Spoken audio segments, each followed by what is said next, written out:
Hello and welcome back to another command block tutorial. In today's video we're going to be making this massive tornado that you guys see behind me, and you're going to be able to add it to your own world. So it's pretty cool, but before I show you guys how to make it, let's just kind of showcase what it looks like a little bit.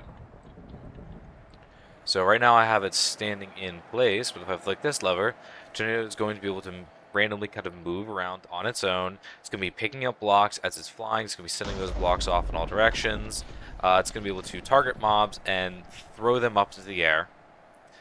And it's just going to be just a really fun natural disaster to add to your world. It can also pick you up if you're in an elytra. It can actually pick you up and lift you up if you get close to the center of it. But yeah, it's going to be fun. It's going to be destructive. So I hope you guys enjoy. We have a bunch of different things going on, but basically what's happening at its core is I'm going to try and hit this lever. There we go.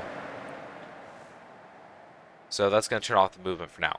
But we have a couple of different things going on. So right now we have a mob at the center of it that's actually dictating where the armor stand actually is. Or it can be an armor stand. Actually, it's an armadillo, just for fun.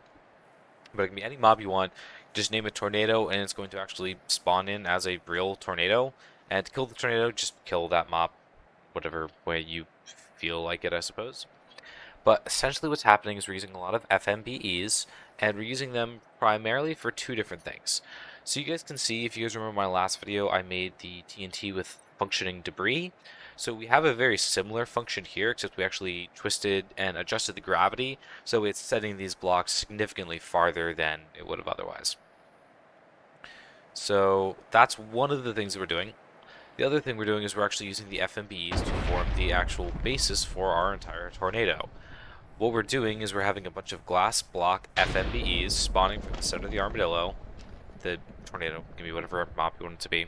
They're going to be rotating. They're going to be scaled up, so they're actually 3 blocks high instead of 1 block high. They're going to be essentially 3 blocks high.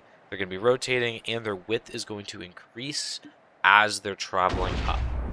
So this is what it looks like stable. We have some particle effects, and as you can see, we have some extra visuals. We have a particle effect wherever it's touching. On top of the debris, there's also the wind that you guys can probably hear even more as I get closer. It's quite an intense tornado sound when you get close to it. And the camera shake is also pretty intense the closer you are to the actual tornado. Which, you know, you would expect from having a just gigantic tornado. Now you guys just saw it there, but there is one small thing, and this is with any FMBE thing, is that if the fox is not in sight, the entire thing is out of sight, which is slightly annoying. So as you can see, the fox is just off screen, boom, the whole thing becomes invisible. So that is kind of annoying, but otherwise this is a pretty fun and effective tornado for whatever purpose you guys may have. And of course, I didn't add a ton of effects to the tornado. Right now it's just simply levitation. So if you guys want to take this and make it your own, I highly, highly encourage you guys to do that. Customize this tornado however you want and make something really cool out of it. This is kind of just meant to be a baseline for people to follow and then format to fit whatever their needs may be. But yeah, that being said, we're going to get into the commands, but I've discussed FMBs in previous tutorials already. So one of the things I don't want to do is spend too much time discussing the stuff that I've already discussed in previous tutorials, because that would be excessive. So instead what I'm going to do is I'm going to kind of skip over some of the base FMBE stuff. I will show it on camera, and I will have the copy paste for it in the description. But other than the specific animation for like the debris and this stuff, I'm not really going to repeat the stuff that I've shown in previous tutorials. If you guys need an FMBE tutorial, check out Fantasy. That'll be linked in the description as well. But without further ado, let's kill this and get into the commands. Also, it does actually die, which I think is kind of funny. Alright, so if we're actually getting into the commands, we have a couple things. These right here are going to be the repeats. This is going to be the base set of commands that you need anytime you're going to be messing with FMBEs. So I'm not going to get that detailed into it. I'm literally just going to show them on screen, and I'm not really even going to talk about them because I've shown them before in 2 previous tutorials. And if you want more in-depth knowledge on how to do it, feel free to do that. If you need to pause and copy, feel free to pause and copy. However, these play animations will actually be in the description, so that way you guys, they're really long commands, so I don't want you guys to have to type them out every time. So these will all be in the description, but I just do want to show on screen, you can pause it if you need to, what all these commands are. So pretty simple, and just going to show off these commands, then I'm going to talk about the tags that I'm using because there's 3 different tags that are going to be important for this. So the first tag I'm using is this one right here, block, and that is going to be true for any FMBE, which is a Fox block entity for those of you who haven't seen this before. Any FMBE of any type, and it's going to work with other tutorials that I've shown, so this is fully compatible with these other FMBEs, is going to just use these set of commands, and they're all going to use the tag block. That is, like I said, for any FMBE. That being said, there is 2 specific FMBEs that we are also going to be using with this creation. So the first one that we're going to be showing is actually the tornado itself. So if I turn off the debris, and I have the targeting turned off, I'm just going to put this John way over here. Like I said, what we're doing is we're spawning foxes at the base, and I swear I turned off targeting, but I didn't. Whatever. What we're doing is we're having them spawn here, then they're going to be increasing in width and spinning as they raise up. So that's essentially what's happening to get the base tornado effects. So the other FMB that we're using is over here, and this is, like I said, the debris that we used from the last system, except this time we upped the gravity so the way the blocks get launched much farther. And you'll also see, like I said, we are actually changing the block as it goes up, and we're just using scoreboards for that. So really, before we do anything else, what we need to do is kill this.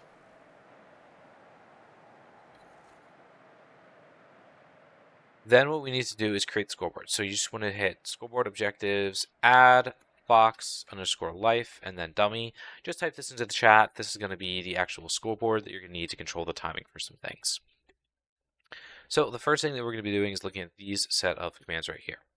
So firstly, on a 6-tick delay, we're just going to be summoning an adult fox named Nado at anything with the tag tornado. So anything with the tag tornado is the actual center. So in this case, it is the armadillo named tornado. Once we spawn in, anything with the name tornado is going to get the tag tornado. Anything with the tag Nado is just going to be the visual foxes. Anything with the full tag tornado is the actual center of the tornado. So all this is going to do is at the base of the tornado, it's going to be summoning a fox named Nado. It's going to be giving this fox the tag block. It's going to make it a block entity. Then it's going to give it the tag Nado. This is just going to make it so it's going to have the glass and spin up like we showed. And this is just going to make it so at the beginning of the scoreboard, it's going to have a fox life equal to 1, and it's going to get white stained glass. So at the beginning of your life, it's going to be given white stained glass. That's all that's being done here. So that's the basic summoning, and I will also say we do have another command here. Right off the actual summoning command, we have a chain command that's going to give invisibility to the tornado. Now you might say, but I already did that for the block. The reason we have it here on a chain command for the summoning command is this just guarantees that it's invisible quicker, and you don't have like a fox that's briefly visible for a little bit before, you know, stuff. So that's what we're doing here. Additionally, we do have this particle here, and this is just pretty simply going to have a little bit of particle effect at the very center of the tornado to just give it a little bit more of an impact feel. Next up, we're going to be actually messing around with the scoreboard. I will mention this is on a 2-tick delay. And all we're doing, number 1, is just adding the fox life scoreboard to anything with the tag Nado, so all the foxes. Once the fox life is 49 or higher, it's going to remove the item in its hand. It's just going to replace it with air, so that way the fox is not holding anything. That way it doesn't drop anything when we kill it. If it's at 50 or higher, that means it's at the end of its life, we're going to teleport it to this command block, then we're going to kill it. Pretty simple. The reason we teleport it here is so that we don't hear the death sounds and just looks better. On top of this, based on this timer, we're going to be using the fox life of 15 to replace it with light gray stained glass, replacing the white stained glass. And then at fox life of 30, we're going to give it gray stained glass. This is how the tornado looks darker the further up it is, because the longer the fox is left. Hello, horse. Because the farther up it is, the farther up it is, the darker it becomes. That's essentially what we're doing there.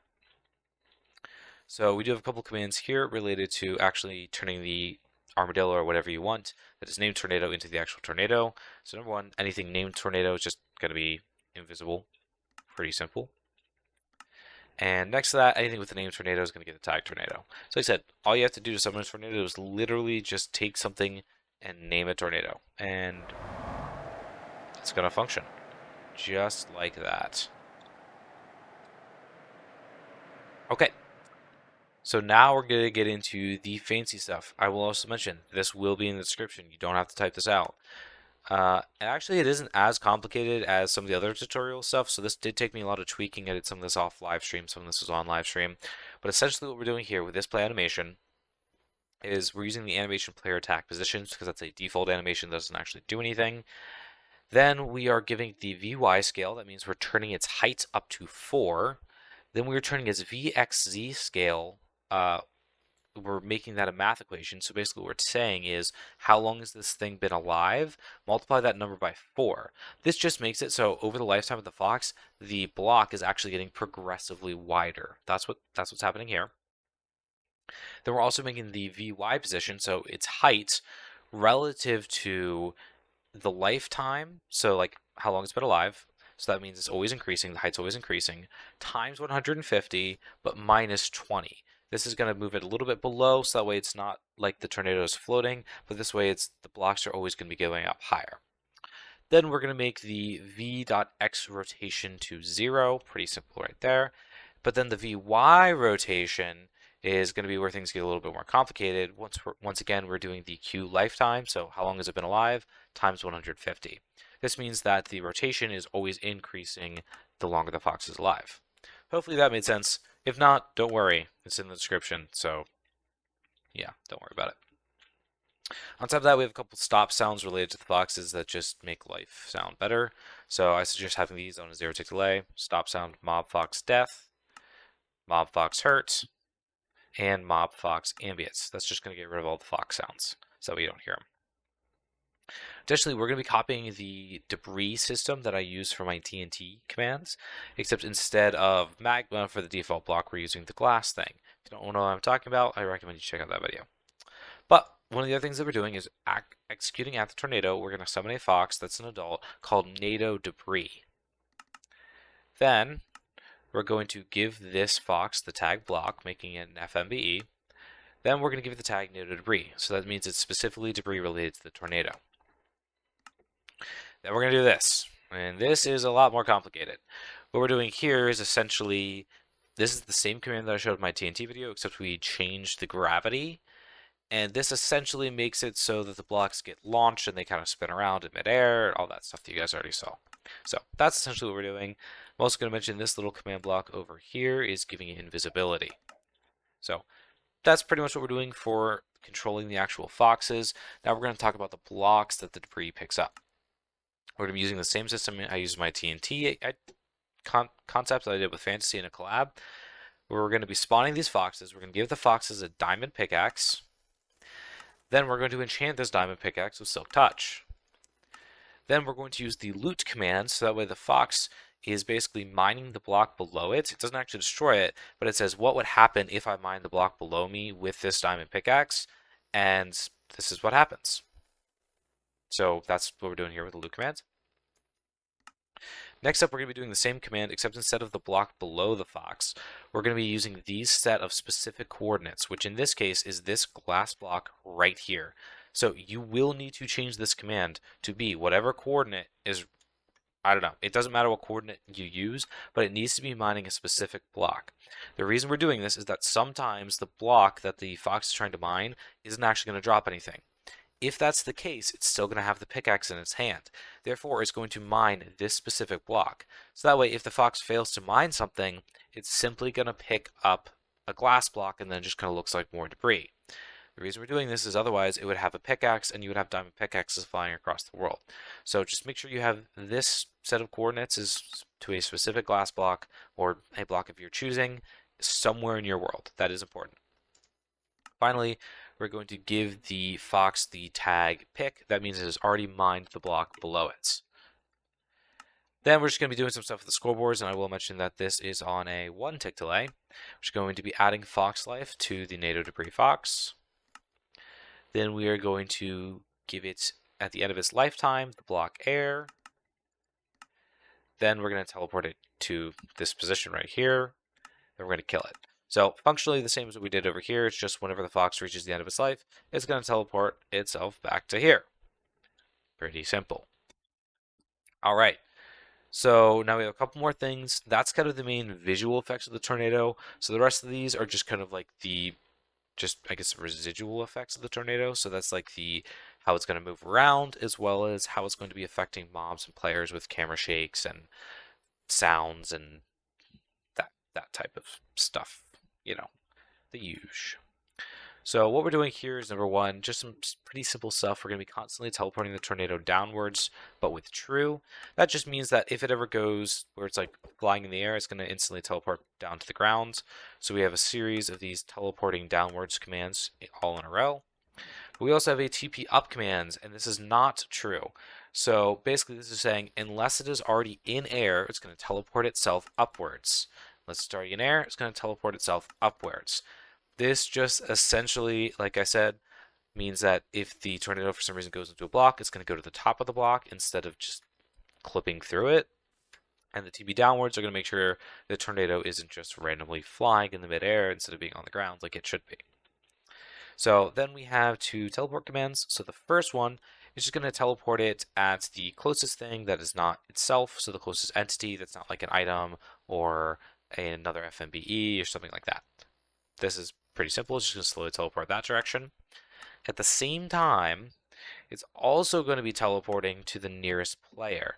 Now, I did these two kind of commands because it gives the tornado a somewhat random movement to it, but at the same time, it's always sort of approaching the player. That way it doesn't, become unloaded or run away from the player. It's always going to be kind of seeking the nearest player, but also kind of seeking the nearest mob. So it does both, which I think just allows it to be an effective, kind of somewhat random trajectory, but also at the same time not fully random and still able to, actually interact with the player. Of course, we have the levitation effect. So basically, at the tornado, just give anything within a 6 blocks radius, except for obviously if it's the tornado itself, just give it levitation for 1 second times 25. This is just going to send anything the tornado has up in the air. And that's it for kind of the functionality. The last stuff here is mostly the visuals. So first off, we have on a 0-tick delay, this command right here, which just plays a really loud riptide sound at a 0.7 pitch. Then overlapping that, same thing at a different pitch. And overlapping this, same thing at a different pitch. This is just going to make it so it has a really intense rushing wind sound that gets louder the closer you get to it. Additionally, we have 3 camera shake commands. So we have one that is within a 50 block radius. It's just a very small camera shake. Then when you get into a 30 block radius, the camera shake intensity increases. And finally, at a 10 block radius, the camera shake gets pretty intense. And this is all just going to add to the... That pig just disappeared. Okay. This is all just add to the intensity of what's going on here. And yeah, just creates a pretty convincing and overall pretty fun set of command blocks that's going to give you a fully functional tornado. Now, of course, there's far more effects that you could add to this. You could add rotating, you could add huge block destruction, and that is something I encourage you guys to do.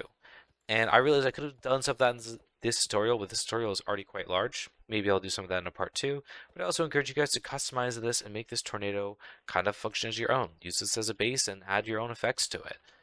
Experiment, make something fun. That's up to you guys. But yeah, that's kind of it. So without further ado, I'm just gonna, you know, I guess, sort of, join the Discord if you need help. Bye.